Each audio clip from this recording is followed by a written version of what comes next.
हाँ तो प्यारे बच्चों, आज फिर से आपका स्वागत है हमारे YouTube channel future coaching classes पर। आज हम यूनिट फर्स्ट के पार्ट 2 में कूलाम के नियम के बारे में पढ़ेंगे। पिछली कक्षा में आपको पढ़ाया गया कूलाम के नियम में एप्सिलॉन नॉट का बीमा।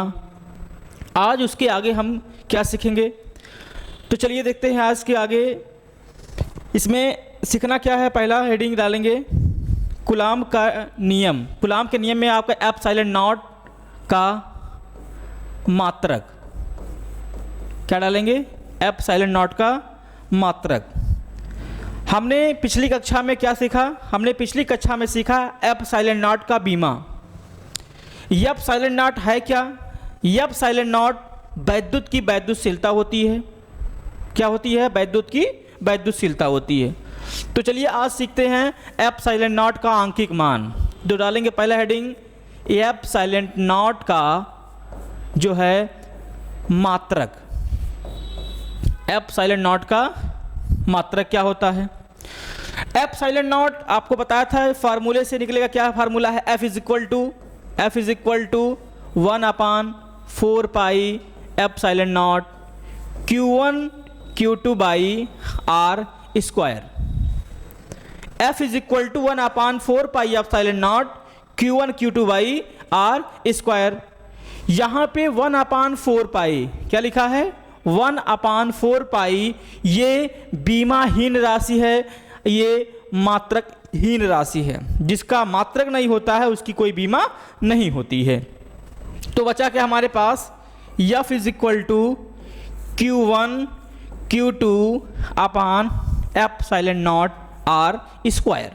क्या बचा, Q1 Q2 upon epsilon not R square. Epsilon not R square तिरछा गुणा करिए, epsilon not R square F is equal to Q1 Q2। Epsilon not R square F is equal to Q1 Q2। हमें निकालना किसका मात्रक है, epsilon not का। तो यहाँ पे एप्सिलॉन नॉट बराबर क्या हो जाएगा, Q1 Q2 by F R square. क्या हो जाएगा, Q1 Q2 by F R square. इस फार्मूले की सहायता से हम एप्सिलॉन नॉट का मात्रक ज्ञात करेंगे। तो चलिए आगे देखिए, epsilon not is equal to क्या था, Q1 Q2 अपान F R स्क्वायर। आपको पता है हम निकालने क्या वाले हैं, मात्रक। Epsilon not is equal to coulomb. आवेश का मात्रक क्या होता है बेटा, कूलाम होता है। आवेश का मात्रक कूलाम। यहाँ पे Q1 Q2 दो लिखा गया है। कितने आवेश है, दो। एक Q1 आवेश है और एक Q2 आवेश है।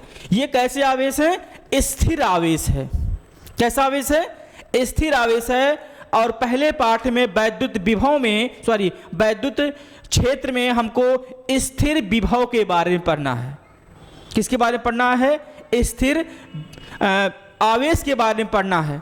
तो यहाँ पे Q1 Q2 जो आवेश हैं वो स्थिर आवेश हैं। Q1 का जो मात्रक होता है वो कूलाम होता है। Q2 का भी मात्रक क्या हो जाएगा, कूलाम। क्यों हो जाएगा कूलाम, क्योंकि दोनों कैसे हैं, आवेश हैं, वो भी स्थिर आवेश हैं। बटे F का जो मात्रक होता है वो क्या होता है बेटा, न्यूटन। क्या होता है, न्यूटन। और R क्या है, R क्या है, यहाँ पे R दो बिंदु आवेशों के बीच की दूरी है। क्या है, दो बिंदु आवेशों के बीच की दूरी है R। और R को किससे मापते हैं, R क्या है, दूरी है, और दूरी को मीटर में मापा जाता है। इसका मात्रक क्या होता है, मीटर होता है। क्या होता है बेटा, मीटर। स्क्वायर लगा होगा तो मीटर स्क्वायर कर लेंगे, ठीक है। अब क्या होगा, यहां पे देखिए कूलाम दो बार लिखा गया, तो क्या हो जाएगा, ये कूलाम स्क्वायर। क्या हो जाएगा, कूलाम स्क्वायर। क्या लिखेंगे, कूलाम स्क्वायर बटे newton metre square, newton metre square. इसको क्या लिख सकते हैं, इसको हम लिख सकते हैं, इसको क्या लिख सकते हैं बेटा, एप्सिलॉन नॉट का जो आपका मात्रक आ गया वो आ गया कूलम्ब स्क्वायर प्रति न्यूटन मीटर स्क्वायर। ये किसका मात्रक आया, एप्सिलॉन नॉट का। ये किसका मात्रक आ गया, एप्सिलॉन नॉट का। अब बात कर लें हम वैद्युत क्षेत्र की। किसकी बात कर लें बेटा, वैद्युत क्षेत्र की। वैद्युत क्षेत्र क्या है, तो डालिए पहला हेडिंग, इसमें अगला हेडिंग डालेंगे वैद्युत क्षेत्र। वैद्युत क्षेत्र क्या होता है, वैद्युत क्षेत्र इलेक्ट्रिक फील्ड। क्या होता है, वैद्युत क्षेत्र। तो कहेंगे इसमें वैद्युत क्षेत्र क्या है, वैद्युत क्षेत्र क्या है। जैसे यहां पे क्या लिखा है, आवेश। यहां पे क्या है, ये आवेश है Q, आवेश Q है। इस आवेश से क्या निकलते हैं, इस आवेश से वैद्युत तरंगे निकलते हैं। और ये वैद्युत तरंगे जहां तक फैले होते हैं, ये वैद्युत तरंगे जहां तक फैले होते हैं वहां के चारों तरफ का क्षेत्र क्या कहलाता है, वैद्युत क्षेत्र कहलाता है। अब ये तरंगे कहां तक फैले हैं, इसको पता करने के लिए क्या करते हैं, हम एक परीक्षण आवेश को लेके आते हैं इसके पास। किसको लेके आते हैं, एक परीक्षण आवेश को। किसको, एक परीक्षण आवेश को। जब किसी परीक्षण आवेश को वैद्युत किसी आवेश के पास लेके आते हैं, तो जैसे मैंने बोला कि ये परीक्षण आवेश है Q0, इसको हम अनंत से लेके आते हैं। कहां से लेके आते हैं, अनंत से लेके आते हैं। और इस बिंदु तक लेके आए तो इस आवेश का इस पर कोई प्रभाव नहीं पड़ा। जैसे थोड़ा और इस बिंदु पे लाके रखते हैं तो यहां पे भी इसका कोई प्रभाव नहीं पड़ा। जैसे हम इस बिंदु पर लाके रखेंगे, इस परीक्षण आवेश पर एक बल का अनुभव होने लगता है। तो जिस बिंदु पर परीक्षण आवेश पर बल का अनुभव होता है, उस बिंदु के चारों तरफ का क्षेत्र क्या कहलाता है, वैद्युत क्षेत्र कहलाता है। ठीक है, अब क्या बात करेंगे, वैद्युत क्षेत्र की तीव्रता। क्या करेंगे, वैद्युत क्षेत्र की तीव्रता। वैद्युत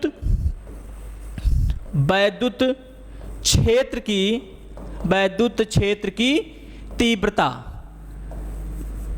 वैद्युत क्षेत्र की तीव्रता, आपको फार्मूला पता है कि ये वैद्युत क्षेत्र की जो तीव्रता होता है, इसको किसे दिखाते हैं, इसे E से प्रदर्शित करते हैं। E से प्रदर्शित करते हैं। इसे E से क्या करते हैं, इसे E से प्रदर्शित करते हैं। इसे E से प्रदर्शित करते हैं।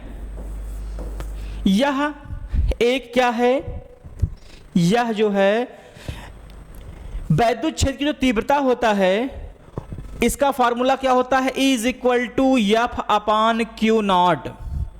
E is equal to F upon Q not. अगर हम यहां पे कूलम्ब या किसी परीक्षण आवेश को 1 कूलम्ब कर दें तो E जो होता है वो किसके बराबर हो जाएगा, एफ के। किसके बराबर, एफ के। यहां से परिभाषा बोल सकते हैं, 1 कूलम्ब आवेश पर लगने वाले बल को वैद्युत क्षेत्र की तीव्रता कहते हैं।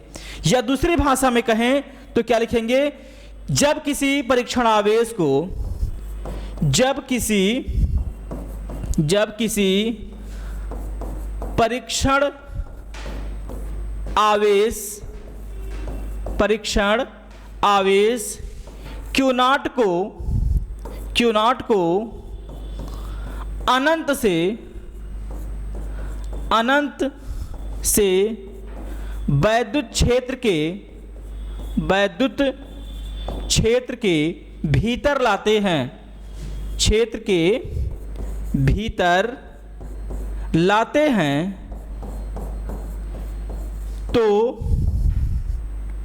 हैं, तो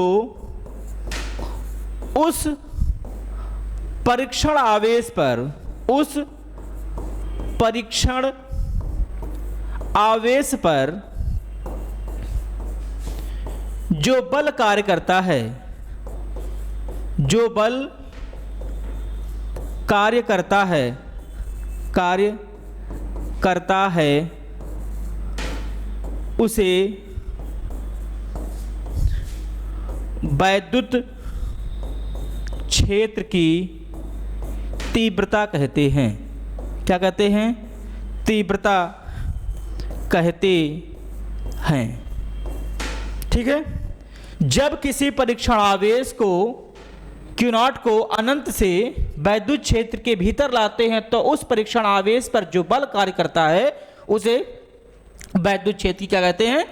तीव्रता कहते हैं। जैसे मैंने बोला कि ये क्या है, एक वैद्युत क्षेत्र है, E है।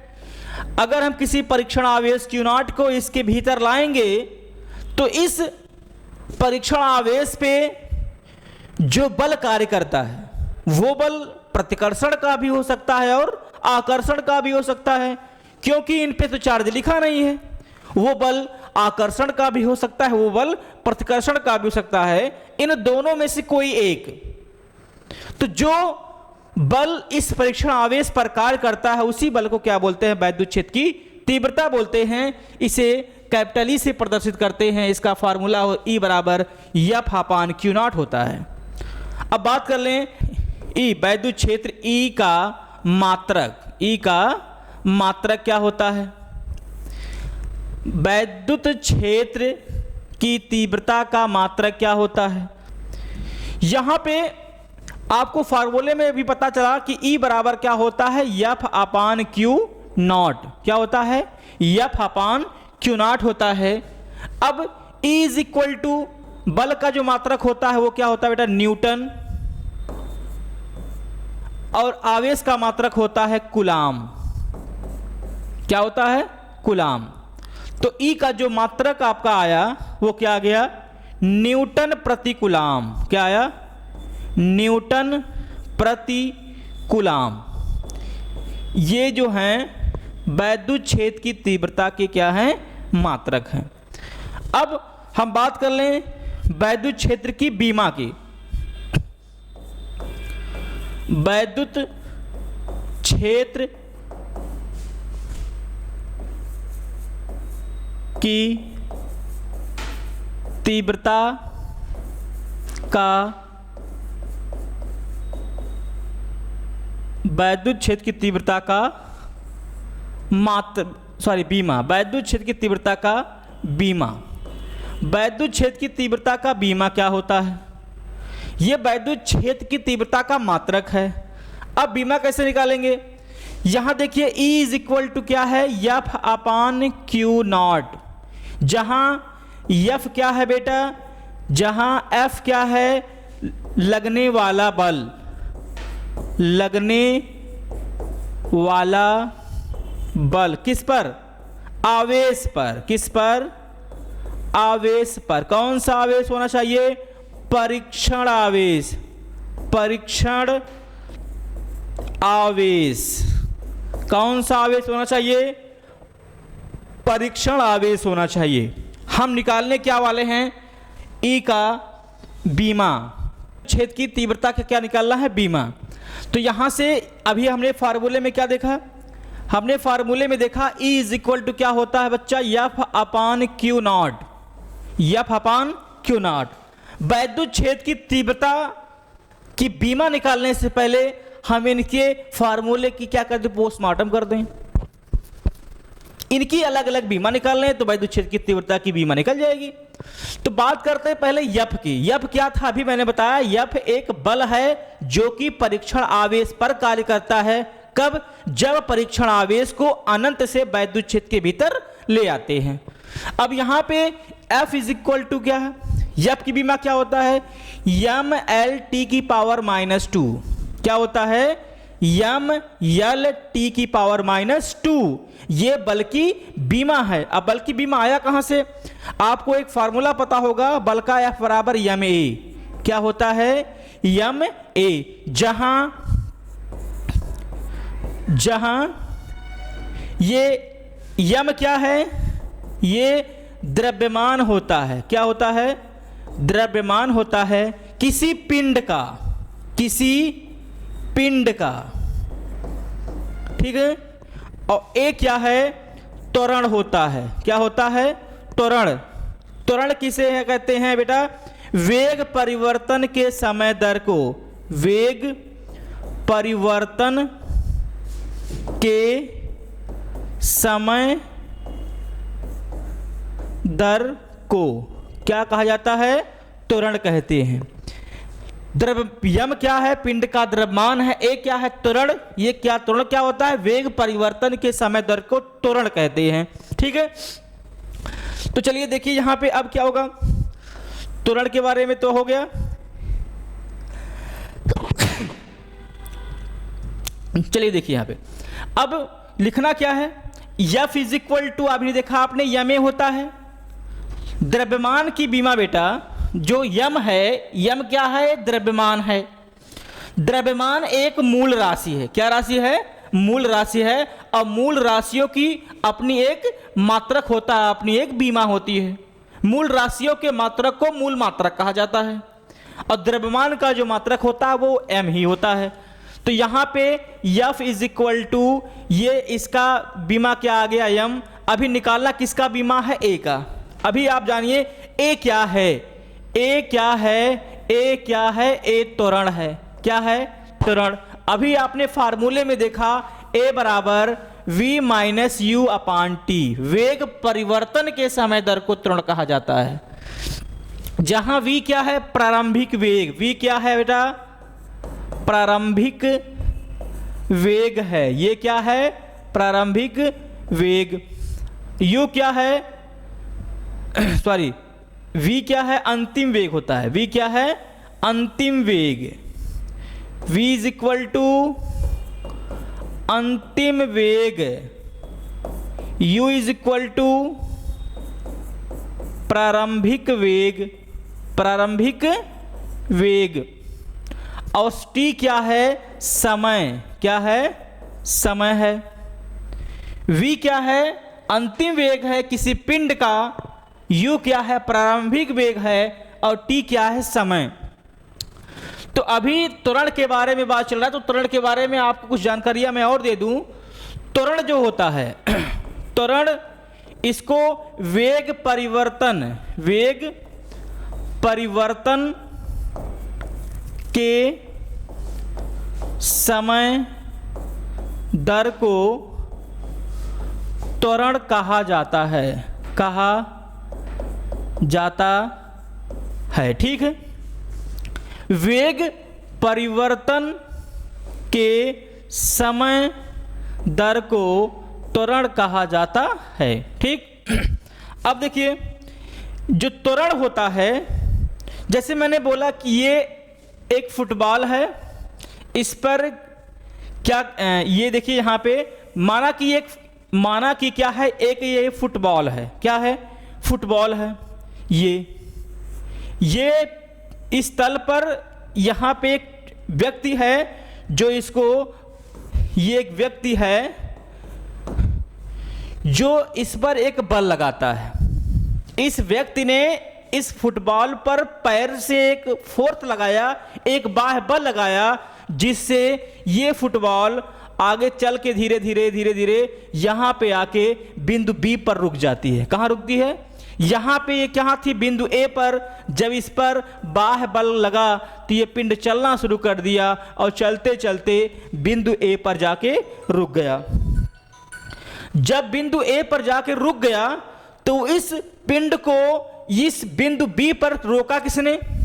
जब कोई पिंड गति करना शुरू करता है पृथ्वी के तल को स्पर्श करते हुए, तो उस पिंड में एक त्वरण उत्पन्न होता है जो कि इसके वेग में परिवर्तन कर देता है।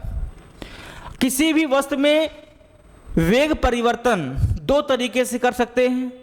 या तो हम धक्का देके उसके गति को बढ़ा दें, या तो उसको विपरीत जाके उसको पकड़ के ऐसे उल्टा रोक दें तो उसकी गति हम धीमी कर सकते हैं।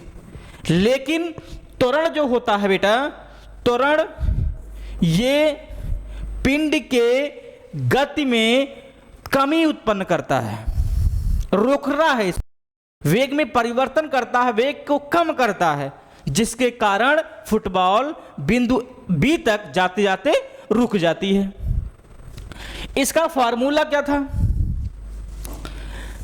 इसका फार्मूला क्या था? इसका फार्मूला A बराबर V minus u upon t, V minus u upon t. A is equal to V minus u upon t. ये क्या है? ये क्या है? ये वेग है। क्या है? वेग। और वेग जो होता है चाल के बराबर होता है। वेग किसके बराबर होता है? चाल के बराबर होता है। अगर मैं बोलूं कि आप 1000 किलोमीटर प्रति घंटा की चाल से आ रहे तो आपका वेग कितना रहा होगा? तो जो आपका चाल है वही आपका वेग कहलाएगा। मतलब चाल को वेग के बराबर लिख सकते हैं। अगर यहाँ पे चाल बराबर हम लिख दें, चाल बराबर दूरी बटे समय, दूरी बटे समय, तो दूरी बटे समय वेग बराबर भी हो जाएगा। किसके बराबर होगा? वेग बराबर, वेग बराबर दूरी बटे समय, वेग बराबर दूरी बटे समय हो जाएगा।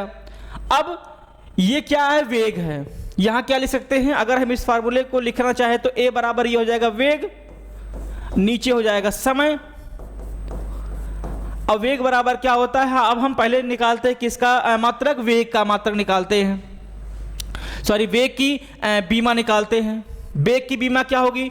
वेग किसके बराबर होता है? चाल के। तो चाल बराबर क्या होगा? दूरी बटे समय। तो वेग बराबर भी क्या होगा? वेग बराबर भी क्या होगा बेटा? दूरी बटे समय, दूरी बटे समय। दूरी का बीमा क्या होता है? दूरी का बीमा यल होता है। समय की बीमा क्या होता है बेटा? टी। ठीक है, दोनों कैसी राशि हैं? दोनों सदिश राशि हैं, मूल राशि हैं। ऐसे राशियां जो एक दूसरे से स्वतंत्र होती हैं, ऐसे राशियों को मूल राशि कहा गया। आपको पता है मूल राशियां आपकी 7 होती हैं, ठीक है, जिसमें लंबाई और समय दोनों आते हैं। अब ये अपने की पावर में नीचे 1 है, जब ये ऊपर जाएगा तो जो वेग का जो बीमा आएगा एल टी की पावर -1 हो जाएगा। चिन्ह बदल जाएंगे नीचे से ऊपर जाने पर। अब यहाँ पे लिखेंगे वेग की बीमा, तो यहाँ पे वेग की बीमा क्या आ गया बेटा? एल टी की पावर -1, और नीचे अभी समय है और इस समय का भी बीमा क्या होता है? टी। ये भी अपने के पावर में कितना है? 1। जब ये नीचे से ऊपर जाएगा तो A बराबर हो जाएगा एल टी की पावर -1, ये भी टी की पावर -1 बन जाएगा। और उसके बाद देखा गया कि टी की पावर -1 2 बार है, ऐड कर लेंगे तो A बराबर यल टी की पावर -2 हो जाएगा। यल टी की पावर -2। ये त्वरण की बीमा आ गई। त्वरण की बीमा को जब हम इसमें रखेंगे F is equal to M A में, तो F is equal to M का बीमा यम ही होता है, इसकी बीमा एल टी की पावर -2 आ गई। तो ये बीमा किसकी निकल गई? F की। हम निकाल किसकी बीमा रहे हैं? हम निकाल वैद्युत क्षेत्र की तीव्रता E की बीमा रहे हैं। E का बीमा निकाल रहे हैं, वैद्युत क्षेत्र की तीव्रता की बीमा निकाल रहे हैं। तो वैद्युत क्षेत्र की तीव्रता का फार्मूला E बराबर F अपान Q0 होता है। ये किसकी बीमा निकली बेटा? बल की निकल गई। Q0, Q क्या है? आवेश है। क्या है? ये आवेश हैं। क्या हैं? आवेश है, चार्ज है। आपको पता है कि I बराबर क्या होता है? Q अपान T। तो Q बराबर क्या होता है बेटा? I into T. Q बराबर क्या होता है? I into T.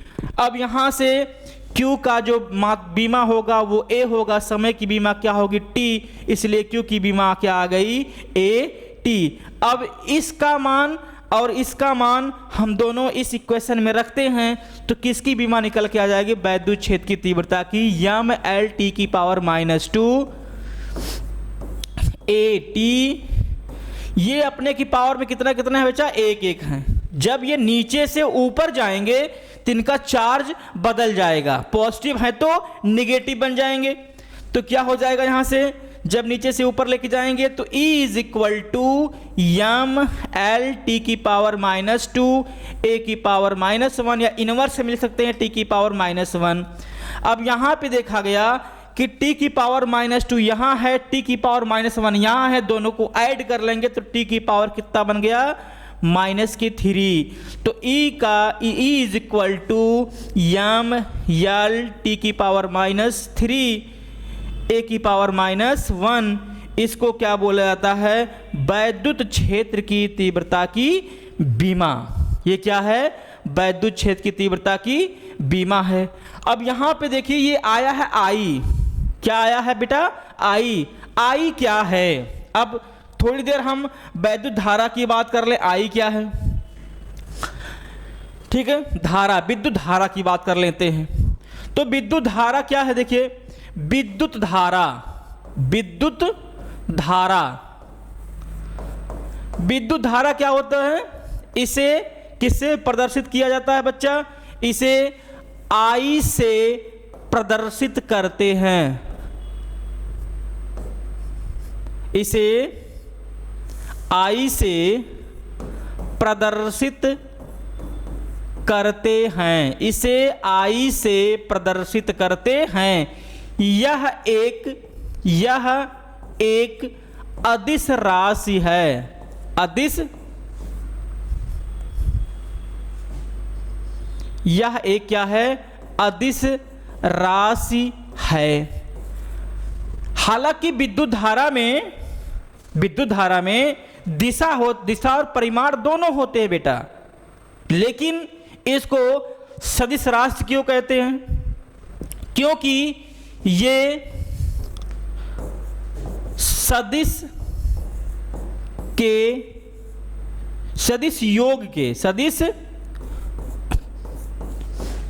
योग के नियमों का पालन नहीं करती हैं। पालन नहीं करती हैं। ठीक है, हालांकि ये मूल राशियां होती हैं। क्या होती हैं? मूल राशियां होती हैं। दूसरे पॉइंट में क्या लिखेंगे? अगले नंबर में, अगले पॉइंट में विद्युत धारा की जो दिशा निर्देश करने का जो तरीका होता है वो एरो लगा करते हैं। इस तरीके से ऐसे पहचाना जाता है इसको। ठीक है, अब दो बिंदुओं के बीच विद्युत धारा का प्रवाह है। दो बिंदुओं के बीच विद्युत धारा का प्रवाह है। दो बिंदुओं के बीच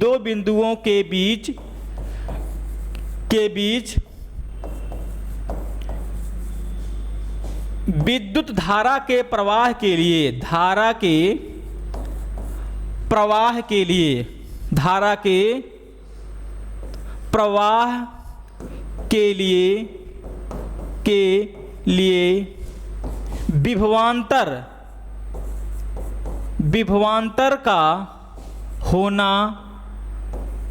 विभवांतर का होना आवश्यक है। ठीक है, मैंने बोला कि ये माना कि ये एक बिंदु A है, ये एक बिंदु A है, ये एक बिंदु क्या है? B। A से B के बीच में धारा का प्रवाह तभी संभव है जब उनके बीच विभव में क्या हो जाए? अंतर हो जाए। जब इनके बीच विभव में अंतर, विभवांतर का मतलब विभव में अंतर होना चाहिए भाई, क्योंकि धारा का प्रवाह हमेशा उच्च स्तर से निम्न स्तर की ओर होता है। कहां से होता है? उच्च स्तर से निम्न स्तर की ओर होता है। जब इनके बीच विभव में अंतर रहेगा तब जाके धारा का प्रवाह एक वस्तु से दूसरी वस्तुओं में होगा। यदि इन दोनों के बीच धारा का विभवांतर जो है समान है, विभवांतर नहीं है, दोनों का विभव समान है, तो धारा का प्रवाह थोड़ी होगा। जब लेवल समान होगा तो प्रवाह थोड़ी होगा भाई, क्योंकि धारा का प्रवाह के लिए विभव में अंतर होना आवश्यक है। ठीक है, इतनी बात आपको विद्युत धारा के बारे में थी। चलिए अब आपको बताते हैं वैद्युत द्विध्रुव क्या होता है। सॉरी, अभी आप देख लीजिए आवेशन का क्वांटम, क्या देखेंगे, आवेशों का क्वांटीकरण, आवेशों का, क्या डाल देंगे हेडिंग, आवेशों का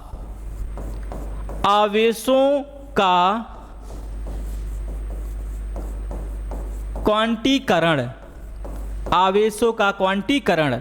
किस तरीके से आवेशों का क्वांटीकरण किया जाता है? किसी वस्तु पर उपस्थित आवेश सदैव, जैसे मैंने बोला कि ये एक चालक है, ये एक ऑब्जेक्ट है जिस पे आवेश उपस्थित है, तो यह आवेश इस वस्तु में उपस्थित इलेक्ट्रॉनों की संख्या के पूर्ण गुणज होता है। इसका परिभाषा क्या लिखेंगे कि किसी वस्तु पर उपस्थित आवेश, किसी वस्तु पर उपस्थित आवेश सदैव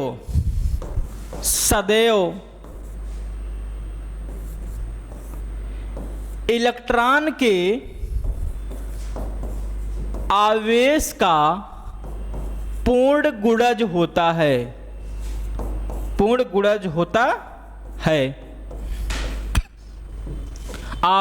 इलेक्ट्रॉन के आवेश का क्या होता है बेटा? पूर्ण गुणज होता है। इसका फार्मूला क्या होगा? Q बराबर plus minus n e, Q बराबर प्लस माइनस एन ई। ये पॉजिटिव भी हो सकता है और ये निगेटिव भी हो सकता है, ठीक है। अब यहां पे Q क्या है? आवेश, क्या है? आवेश है। एन क्या है? नंबर ऑफ कार्बन, इलेक्ट्रॉनों की संख्या, इलेक्ट्रॉनों की संख्या है ये। इस ई क्या है? इलेक्ट्रॉन पर आवेश, इलेक्ट्रॉन पर आवेश, ठीक है। अब आपको पता होना चाहिए, आपको पता होगा भी कि एक इलेक्ट्रॉन पर 1.6 गुणे 10 की घाते माइनस 1.6 गुणे 10 की घाते माइनस 19 कूलाम आवेश होता है, ठीक है। आपको मैंने बताया था कि इलेक्ट्रॉन का जो मास होता है बेटा 9.1 गुणे 10 की घाते माइनस 31 kg, किलोग्राम होता है, ठीक है। इस एक इलेक्ट्रॉन पर आवेश और एक इलेक्ट्रॉन का भार, दोनों का मान आपको पता होना चाहिए, ठीक है। ये क्वांटम है। अभी मैं बोलूं कि एक इलेक्ट्रॉन पर, किस पर? एक इलेक्ट्रॉन, एक कूलाम आवेश पर इलेक्ट्रॉनों की संख्या कितनी होती है? बात कर लें, एक क्वेश्चन की बात करते हैं। अब क्वेश्चन नंबर 1, एक कूलाम आवेश पर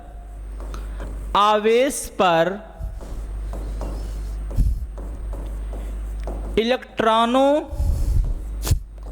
की संख्या ज्ञात कीजिए, इलेक्ट्रॉनों की संख्या ज्ञात कीजिए, संख्या ज्ञात कीजिए, ठीक है।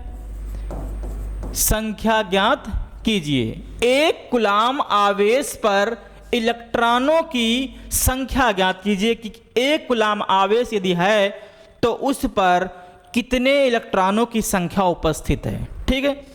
तो चलिए देखिए, यहां पे दिया क्या है? एक कूलाम आवेश। Q का मान क्या दिया है? एक कूलाम।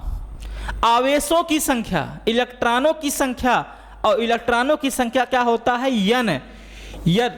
n का मान आपको पूछ रहा है। एक इलेक्ट्रॉन पर कितने आवेश होते हैं? 1.6 × 10 की पावर माइनस 19 कूलाम, ठीक है। हमें निकालना क्या है? n का मान, स्मॉल n का मान। फॉर्मूला क्या होगा? Q बराबर एन ई, n बराबर क्या हो जाएगा? Q अपान E। क्या हो गया बेटा? Q अपान E। इस फार्मूले में हम सबका मान रखेंगे तो क्या आ जाएगा? n is equal to Q का मान क्या है? 1 कूलाम है, Q का मान क्या है 1 कूलाम है, E का मान कितना है 1.6 गुणे 10 की घाते -19। ठीक है, अब 10 की घाते -9 नीचे से जब ऊपर जाएगा तो क्या हो जाएगा, n बराबर 1 गुणे 10 की घाते +19 बटे 1.6 कितना गया 1.6। अब यहाँ पे दशमलव हटाने के लिए ऊपर नीचे क्या करेंगे, हम 10 से गुणा कर देंगे, तो 10 इक्के 10, n बराबर कितना हो गया, ये 10 बटे 16 गुणे 10 की घाते +19 कितना आ गया, ये +19 आ गया। ठीक है, अब क्या आया यहाँ पे n इज इक्वल टू क्या आ गया 1 गुणे 10 की घाते 10 है था ये ना, 10 गुणे 10 की घाते 19 बटे 16। अब यहाँ पे एक अंक यहाँ से यहाँ कर देंगे 0, तो यहाँ हो जाएगा ये जो 10 था ये हो जाएगा 100, यहाँ बचे कितना बेटा 18 बटे नीचे कितना है 16, n बराबर काटेंगे कितना का 6.25 गुणे 10 की घाते 18, इतने इलेक्ट्रॉनों की संख्या आएगी 1 कूलाम आवेश पर। ठीक है, एक कूलाम आवेश पर इतने इलेक्ट्रॉनों की संख्या आएगी। अभी हम बात कर लें ये है क्या, जैसे किसी चालक तार में यदि 1 सेकंड में इतना इलेक्ट्रॉन प्रवाहित हों तो उस चालक में बहने वाली धारा का मान 1 एम्पियर कहलाएगा। एम्पियर की परिभाषा क्या होती है, 1 एम्पियर क्या होगा, किसी चालक तार में क्या बोलेंगे, किसी चालक तार में किसी चालक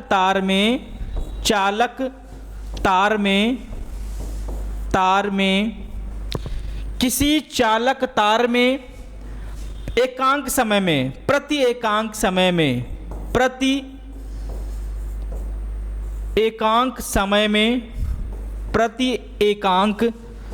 में यदि उस तार से 6.25 गुणे 10 की घाते 6.25 गुणे 10 की घाते 18 इलेक्ट्रॉन गुजरे, इलेक्ट्रॉन क्या करें गुजरे, तो उस तार में जो वैद्युत धारा का बेटा मान है, वैद्युत धारा का जो मान है, धारा का मान 1 एम्पियर कहलाता है, 1 एम्पियर कहलाता है। ठीक है, 1 एम्पियर कहलाता है। अच्छा, मैं आपको आज एक बात बता दूं, जो घरों में करंट प्रवाहित होता है उसको क्या बोलते हैं, प्रत्यावर्ती धारा, इसको बोलते हैं एसी करंट। क्या बोलते हैं, अब प्रत्यावर्ती धारा हमें करंट लगता कैसे है, जैसे कोई तार है ऐसे पकड़ लिया, जान के पकड़ोगे तो पहुंचा देगा ऊपर, गलती से छू गया भाई तो वो करंट क्या करता है, ऐसे एक श्रिंक और एक गर्त के रूप में चलता है। कैसे, श्रिंक और गर्त के रूप में, श्रिंक और गर्त के रूप में, एक बार पकड़ेगा छोड़ देगा, पकड़ेगा छोड़ देगा। वास्तव में हमें करंट लगता नहीं, क्यों नहीं लगता, जैसे मैंने बोला अभी बताया कि आवेश का जो प्रवाह होता है वो उच्च स्तर से निम्न स्तर की ओर होता है। हमारा शरीर भी एक चालक है, हमारे शरीर में भी आवेश क्या करते हैं, मूव करते हैं, गति करते हैं। हमारे शरीर में एक सीपीयू लगा है, यहां देखो पीछे क्या लगा है, सीपीयू लगा है, जो शरीर में सूचना पहुंचाती है। बोलेगा हाथ हिलाओ तो जय भारत माता की कर रहे हैं, बोलेगा शर्ट खोल दो, शर्ट खोल दिए, बोलेगा पानी पीना, जाके भर के लेके आए, पानी पी रहे हैं। तो सीपीयू से जो संदेश हमारे शरीर में पहुंचता है उसकी सहायता से हम कार्य करते हैं। जब हमने तार को पकड़ा, क्या किया, जब हमने किसी तार को पकड़ लिया तो तार का जो विभव है वो हमारे शरीर से ज़्यादा है। जब किसी घर में, जैसे मान लो किसी घर में 500-600 एम्पियर की वोल्टेज की धारा ज़रूरत है, बल्ब जल रहा है। अब हाइडल वाले क्या किए, सुबह सो के उठे, आँख बेचते हुए आपके घर में 12,000 वोल्टेज के करंट प्रवाहित कर दिए, आपका सब तार, पंखा, फ्रिज सब उड़ गया। तो वैसे हमारा शरीर भी है, जब हम तार को टच किए तो तार से हाई वोल्टेज की करंट हमारे शरीर में प्रवेश करने लगी, जिससे हमारा सीपीयू कार्य करना बंद कर दिया, उड़ गया। हम यहाँ सोचते हैं कि हाथ हटाएं, लेकिन हमारा सीपीयू कार्य नहीं करता, इतना दिमाग सूचना नहीं पहुंचा पाता कि हाथ को उस तार से हटा लें, उस तार से हटा लें। जब सूचना हाथ तक नहीं पहुंच पाती है तो अपना हाथ तार से हटा नहीं पाते हैं। इतनी हाई करंट की ऊष्मा उत्पन्न होती है कि हमारा हाथ जल जाता है, हम झुलस जाते हैं। तो उस तार की जो विभव थी, वोल्टेज थी, वो ज़्यादा थी हमारे शरीर से। तो उच्च स्तर से निम्न स्तर की ओर धारा का प्रवाह होता है। यदि दो वस्तुओं का धारा का प्रवाह, ये दो बिंदुओं के बीच विभवांतर में अंतर नहीं होगा तो धारा का प्रवाह संभव नहीं है। बात समझ आई? तो ये अगर आप किसी तार को टच करते हो तो 1 सेकेंड में आपके शरीर में 625 × 10⁸ कूलाम के इलेक्ट्रॉनों की संख्या आपके पूरे शरीर से क्या करेगी, गुजरेगी। बात मेरी समझ आई? तो ये क्या थे, 1 कूलाम आवेश पर उपस्थित इलेक्ट्रॉनों की संख्या थी। अब हम बात करते हैं वैद्युत द्विध्रुव की। क्या बात करते हैं? वैद्युत द्विध्रुव की। चलिए ठीक है, एक और क्वेश्चन आपको लगवा देते हैं। जैसे मैंने बोल दिया, अगला क्वेश्चन लिखिए, क्वेश्चन नंबर 2।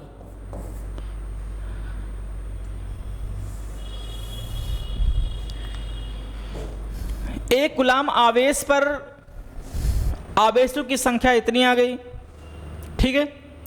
अब मैं बोल दिया किसी वस्तु पर 5 कूलाम का धनावेश है, का धनावेश उपस्थित है,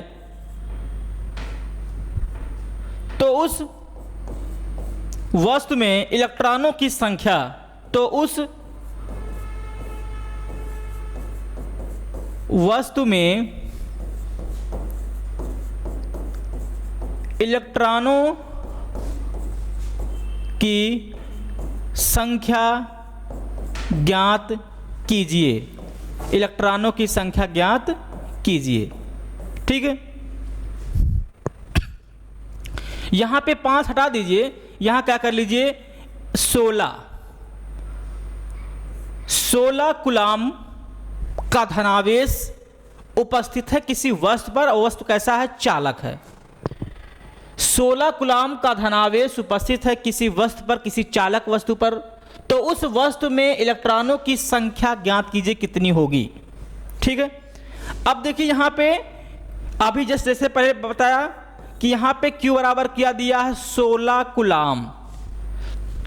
इलेक्ट्रॉनों की संख्या ज्ञात कीजिए और यह भी बताइए वहां इलेक्ट्रॉनों की कमी है कि अधिकता, कमी है कि अधिकता। उस वस्तु पर इलेक्ट्रॉनों की कमी होगी कि अधिकता होगी, यह भी साथ में बताना है, ठीक है। चलिए देखिए, अब यहां पे Q बराबर क्या दिया है, 16 कूलाम दिया है। इलेक्ट्रॉनों की संख्या पूछा है, स्मॉल n का मान पूछा है। एक इलेक्ट्रॉन पर 1.6 × 10⁻⁻19 कूलाम का आवेश होता है, ठीक है। अभी आपने फार्मूला क्या देखा, Q बराबर प्लस माइनस यानी होता है ना। अब यहाँ पे क्या करेंगे, फार्मूले में मान रखेंगे तो क्या आएगा, जब फार्मूले मान रखेंगे तो निकालना क्या है, N is equal to Q upon E, यानी equal to Q upon E, N is equal to 16 आवेश का मान, इसका मान 1.6 × 10⁻⁻19 कितना है, 1.6 × 10⁻⁻19 है। अब जब इसको हल करेंगे तो कितना आया, N इज इक्वल टू 16/1.6 × 10 की घाते -19। अब ये जो 10 की घाते -19 बेटा ये नीचे से ऊपर जाएगा तो क्या हो जाएगा, n इज इक्वल टू 16 गुणे 10 की घाते +19 बटे 1.6। 1.6 नीचे बचा है।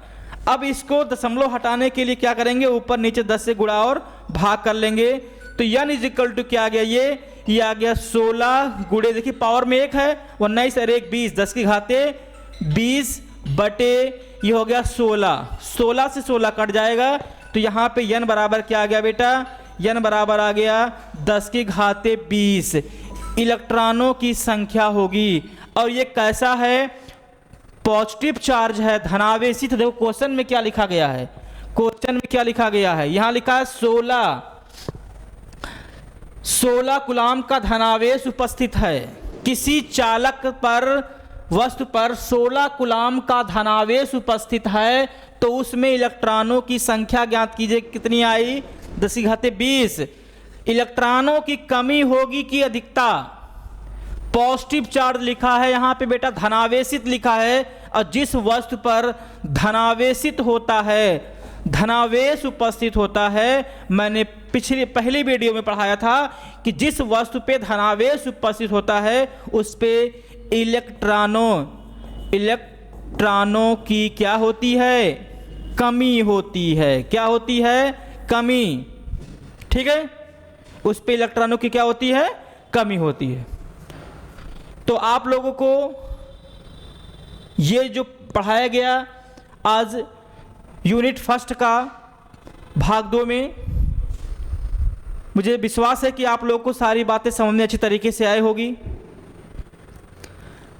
फिर अगली वीडियो में मिलते हैं इसके आगे, और वहाँ पे आपको बताया जाएगा कि वैद्युत द्विध्रुव क्या है, वैद्युत द्विध्रुव की आघूर्ण क्या होती हैं, इनके कारण किसी स्थिर बिंदु पर किस तरीके का गुण उत्पन्न होता है, किस तरीके के बल कार्य करते हैं, क्योंकि हमको इस चैप्टर में स्थिर आवेश के बारे में ही अध्ययन करना है। ठीक है, तो तब तक के लिए अगले वीडियो में फिर मिलते हैं। तब तक के लिए नमस्कार, धन्यवाद।